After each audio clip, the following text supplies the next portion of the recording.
Olá, eu sou Ana Caroline, sou assistente social e hoje eu vim trazer para você um tema muito importante e inovador no serviço social, que é o tema sobre consultoria em serviço social.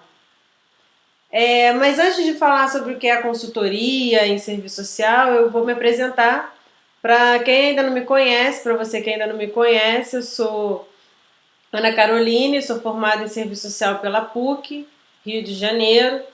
Trabalhei como consultora para a Petrobras na área de responsabilidade social. Hoje eu trabalho no Instituto de Tecnologia Social, desenvolvendo metodologias inovadoras em educação para a Secretaria Municipal de Educação do Rio de Janeiro. Então, com essa experiência e tudo mais, eu pretendo trabalhar com vocês hoje o tema sobre consultoria em serviço social. Então, a primeira coisa que a gente precisa entender quando a gente fala de modelo de consultoria e assessoria em serviço social é saber primeiro o que é consultoria e assessoria e depois o que é o profissional liberal e o profissional liberal de serviço social. Então, esse primeiro aspecto sobre o que é consultoria e assessoria, a gente vê que consultoria e assessoria, como o termo mesmo diz, ela está pautada no que a gente pode fazer para auxiliar, né? Ajudar as pessoas, apontar caminhos. Então, é uma atividade profissional de diagnóstico e formulação de soluções acerca de um assunto ou especialidade, né? É um profissional dessa área, é chamado de consultor. O tema de consultoria em serviço social, ele é muito forte, né, mas pouco é incipiente, né? São poucos os profissionais que conhecem de fato o que é a consultoria. Muito disso pode estar atrelado à falta de bibliografia específica sobre o tema. É um tema muito recente dentro da profissão. A maioria das produções técnicas, né, elas vêm das áreas de administração ou de engenharia de produção, que são muitas vezes assuntos que o profissional de serviço social ele não detém o conhecimento, ele não conhece muito dessas ferramentas. Então isso acaba promovendo um desconhecimento ou uma falta de clareza sobre o que é consultoria e assessoria no serviço social. E quando a gente fala sobre o que é o profissional liberal, a gente pensa sobretudo nos médicos, em advogados, jornalistas, dentistas, psicólogos, que é aquele profissional que tem total liberdade para exercer sua profissão, que pode constituir empresa ou ser empregado, né? Ele tem normalmente um nível superior ou um nível técnico, e muitas vezes a gente esquece que o profissional de serviço social é também um profissional liberal. Então, isso é uma coisa que a gente vai apresentar aqui. Eu estudei sobre esse tema no meu TCC, quando eu estudei sobre a percepção do profissional de serviço social sobre redes. Então, tratando sobre esse tema, eu quero recuperar aqui para vocês, nesse meu documento, né, essa produção que eu fiz, uma fala de Yamamoto quando ela diz, né, essa condição de trabalhador assalariado não só enquadra o assistente social na relação de compra e venda da força de trabalho, mas molda sua inserção socio-institucional na sociedade brasileira, onde deve responder às exigências básicas da entidade que contrata seus serviços, dispondo de uma relativa autonomia no exercício de suas funções institucionais, embora regulamentado como um profissional liberal de atuação profissional autônomo.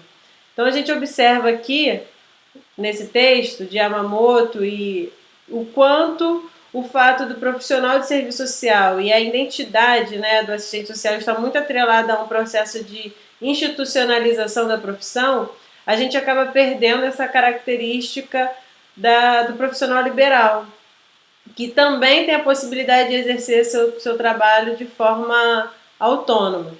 E aqui aproveito para trazer para vocês também a nossa lei, né, que regulamenta a profissão, a Lei 8.662 de 93, que dispõe sobre a profissão, e ela trata, né, no artigo 4, aqui, constituem competências do serviço do assistente social, elaborar e implementar executar e avaliar políticas sociais junto a órgãos de administração pública, direta ou indireta, empresas, entidades e organizações populares. Elaborar, coordenar, executar e avaliar planos, programas e projetos que sejam do âmbito de atuação de serviço social, com participação da sociedade civil.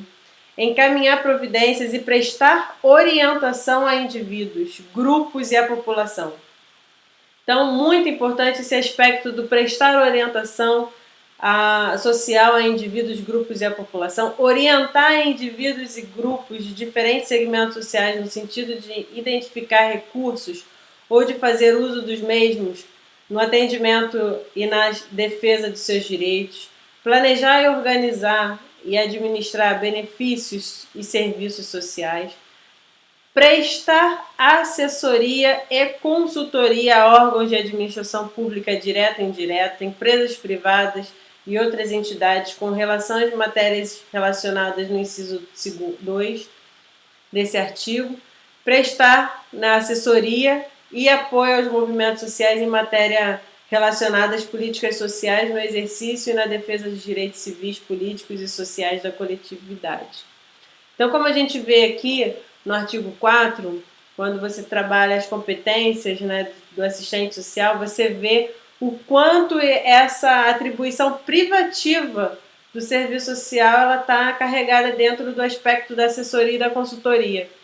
E muitas vezes a gente acaba esquecendo disso, né? E você particularmente, eu não sei se você já percebeu, mas por que muitas vezes o assistente social ele não é visto como esse profissional dentro do mesmo quadro de um advogado, de um médico? Por que a gente não pode oferecer os nossos serviços diretamente a esses profissionais? Ou essas pessoas que solicitam, né, o serviço? Então a gente retoma aqui. Qual é o objetivo da consultoria? Né? Ajudar a resolver os problemas das pessoas. Então esse caráter de orientação, né, de prestar orientação, de auxiliar as pessoas no seu processo é algo intrínseco da profissão.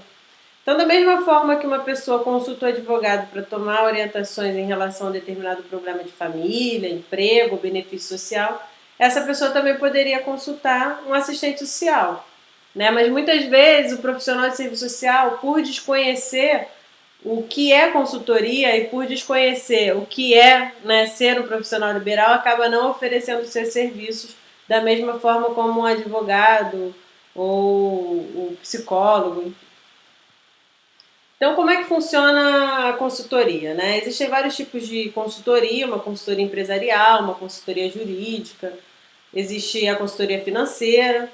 E normalmente quando surge um problema numa empresa, né, que não possui um profissional especializado ou ou uma pessoa que tem expertise naquela área, a empresa ou uma pessoa que contrata aquele serviço procura um consultor externo, né, que geralmente recebe por hora para fazer o diagnóstico do problema e apresentar possíveis soluções.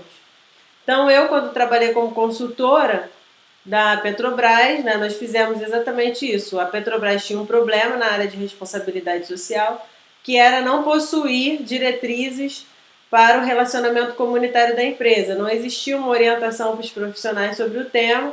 Então, a empresa onde eu trabalhava foi contratada para estudar sobre o tema, estudar sobre relacionamento comunitário na empresa e em empresas, fazer um diagnóstico de como é que se dava aquele trabalho dentro da Petrobras e apresentar possíveis soluções que nós apresentamos na forma de um relatório de recomendações.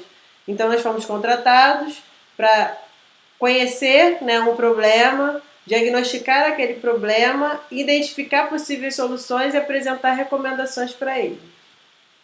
Então agora nós vamos tratar de um segundo momento dessa apresentação, que ela está muito mais focada para o perfil dessa consultora, dessa consultoria, né? Então, a gente já falou nessa primeira fase da nossa apresentação sobre o que é a consultoria, né? O que é um profissional liberal, qual é o objetivo de uma consultoria, como ela funciona, né? E trouxe para vocês um exemplo de prática.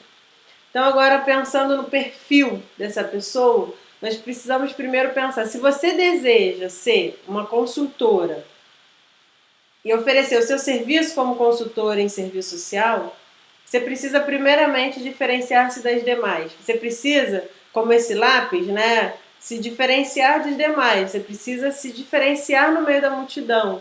Como é que você faz isso? Você só consegue se diferenciar no meio da multidão quando você consegue agregar informação de outras áreas de conhecimento, coisas que você nem viu no currículo de serviço social, coisas que você nem imagina que pode ter algum tipo de associação com a profissão, mas estar atento a essas propostas, a esses conhecimentos e agregar essas informações para o seu trabalho. Então você consegue se diferenciar dos demais e das demais quando você apresenta o algo novo, o diferente, aquilo que só você pode apresentar porque você conseguiu estudar e conhecer sobre aquilo. Um outro aspecto muito importante do perfil de uma consultora é pensar fora da caixa, né? Sair da sua zona de conforto, transitar por outros ambientes, por outros espaços, conhecer outras pessoas de outras áreas, né? Conhecer outras áreas de conhecimento, pensar de uma forma que só você conseguiria pensar, porque você conseguiu agregar informações suficientes para poder sair do status quo, né? De sair do senso comum. Quando a gente pensa nesse processo, a gente visualiza que um dos papéis fundamentais de um consultor é resolver uma dor específica. Então, como esse remédio aqui, nós temos, né, uma analogia muito fácil de fazer, que quando a gente sente dor, a gente precisa tomar um remédio. Então, a mesma coisa acontece quando você oferece um serviço de consultoria. Existe um problema a ser solucionado e você precisa encontrar as possíveis soluções, as possibilidades todas que você pode apresentar para sanar aquele problema, resolver aquele problema. Só que para você conseguir resolver esse problema, você precisa ser uma pessoa extremamente criativa. Você precisa agregar essas informações que você adquiriu, esse processo de pensar de outras áreas de conhecimento, estar atento àquilo que pode ser incorporado à sua realidade e de uma forma criativa, inovar, né? Apresentar essa solução de uma forma muito nova e uma forma extremamente personalizada, né? Uma forma que só você poderia apresentar. Então, agora nós já estamos no fim desse vídeo. Espero que você tenha gostado e acredito que se você gostou, você vai compartilhar esse vídeo para que outras pessoas assistam, né? E que mais pessoas possam visualizar. Como eu falei, esse vídeo é uma série de vídeos, né? O primeiro de uma série de até 5 vídeos, ainda não decidi se serão 3 ou 5, mas de qualquer forma, né? Sendo esse o primeiro, para você poder assistir os próximos, eu vou pedir para que você curte aqui o vídeo, né? Aqui embaixo tem esse botão de joinha, então você dá o seu joinha, assina o meu canal no YouTube e deixe seu comentário. É muito importante saber, para mim, saber o que você pensa, o que você achou e ampliar esse debate, ampliar essa conversa, esse bate-papo. Então, muito obrigada, até a próxima, até o próximo vídeo e eu informo para você então quando ele já estiver disponível. Até lá!